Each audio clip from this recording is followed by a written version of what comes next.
So now we are going to see about that object-oriented analysis and design in object-oriented software engineering.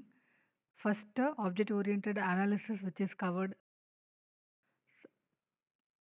topic. In object-oriented analysis, after the requirements which have been captured, the analysis of the identified requirements begins. Process of analysis involves construction of logical structure of a system. OOA identifies and defines the real-world objects that are involved in interaction with the system. Also, it identifies the objects that can be used to provide alternative solutions.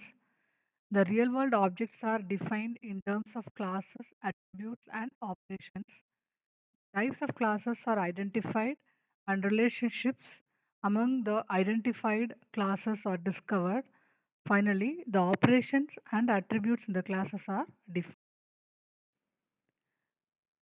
So in object-oriented analysis, there will be a structured analysis, so which will be compared with the object-oriented analysis here. Structured analysis involves converting the requirements into specifications. The definition of a structured analysis is takes the distinct input, process, output view of requirements. Data are considered separately from the processes that transform the data. System behavior plays a secondary role in structured analysis. The essay involves top-down decomposition of the system into modules. It centers around the creation of process model using data flow diagram, which depicts the flow of data, and design of data model using entity relationship model. It shows the processes that need to be designed. And finally, so the disadvantages of function-oriented techniques are that the functions are given more importance than the data, and the data and functions are modeled separately. So data and functions are collective activities, that is, the data can be modified through functions. In OOA phase, the class modeling techniques are used which combine the data and functions into a single class. So the data and functions are given with equal importance in object-oriented analysis phase. The attributes in a class can only be accessed by the functions in the classes, which prevent the accidental modification of data, that is attributes. They are easily modifiable and maintainable. In OOA phase, relationships between classes are depicted through visual diagrams, which is used to understand, extract, and define the customer requirements, serve as a basis for development of the software. It would be easier to develop the database schema of the system and partially identify its operations. Then next is identification of classes. A class is a collection of objects with common attributes and operations. The objects with common attributes and operations have similar relationship to the class, that is template. Classes are categorized into three types: entity class, interface class, and control class. The OOE process is iterative, hence modifying the list and structure of classes is possible as the analysis and design. So when we'll come for the first type of class, that is entity classes, they are persist longer into the system. These classes to be stored and maintained for a longer period or the lifetime of the system. Entity classes contain information that is taken from the use case description to accomplish a given task. So the entity classes are also called as domain classes. Consider the issue book use case of the LMS case study. The purpose of this use case is to allow the members may be student or a faculty or an employee from the university library. So the use case requires the information of member, book and transaction. So we can identify the three entity classes, that is member, book and transaction. The instances of entity classes are known as entity objects. The attributes and operation of an entity class may be identified by the actor of the use case.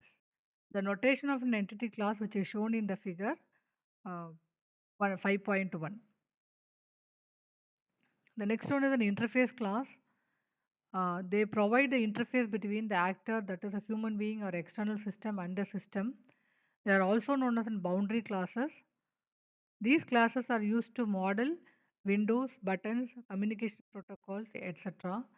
The interface classes represent the number of interfaces required by an actor to interact with all the parts in the use cases. Example, to issue a book, an interface is required. The actor library staff interact with issue book use case, meaning the student, faculty, or employee must be able to interact with issue book. A class containing all the options to enable the actor, library staff, issue book will satisfy the given requirement. So this class is called as an issue book interface. That interface class notation which is shown in figure 5.2. Then third one is the control class. Control classes are responsible for coordinating and managing entity and interface classes. Control classes represent the dynamics of the system and handle the task and sequence of events. A control object is created when the use case starts and it ends when the use case finishes. Control classes may be identified from the use cases. One control class may be assigned to one use case. These classes are used to manage and coordinate the flow of events needed to accomplish the functionality of a given use case.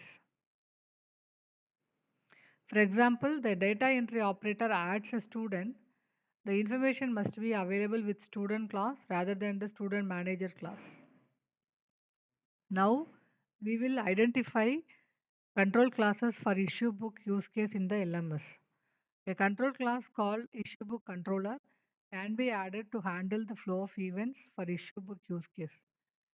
Use cases in the system may function without any control class. Examples of control classes include transaction manager, login controller, security manager, exception controller in the case of a library management system. The notation of control class is shown in figure 5.3. So these are some of the properties of control classes. They are independent of their surroundings and they are used to control the flow of events. The changes required in the control class are due to the changes in the entity classes. They may not perform in the same manner each time they are executed. So in table 5.1, the summary of classes issue book use case which is mentioned. So some of the classes, they are the member, which is an example of an entity class. This is used to represent the information of the members, that is student, faculty, or an employee of the university. And next class is the book, which is again an entity class, which is used to represent the information of the books in the university library. Then the third one is the transaction. Again, it is an entity class, the class which is used to represent the information of the transactions to the members in the library. And then next one is an interface classes, that is issue book interface and interface class, which provides interface between the actor and the system. And barcode reader is another interface class type, which reads barcode of books and members of the library. And one more thing is a control class, that is issue book controller, which manages and controls the operations in the issue book use case. Figure 5.4, which give the notations of the classes issue book use case, that is entity classes member, book, and transaction, and interface classes barcode reader and issue book interface, and one control class which is an issue book controller. There is another example for this mentioning the entity class interface and control class. So again, we can consider the library management system. So we can identify the classes, interface classes, and control classes for login use case. For in the case of a login use case, one entity which is called as a login containing the login details will be required. So here login is an entity class which is used to represent the login information of the operators of the system. And next is a login interface, which is an interface class which provides login interface between the actor and the system. And the third one is a login controller, which is a control class which manages and controls the operations in the login use case. And the corresponding notations of login entity class and login interface class and login controller class, which is mentioned in figure 5.5. Thank you.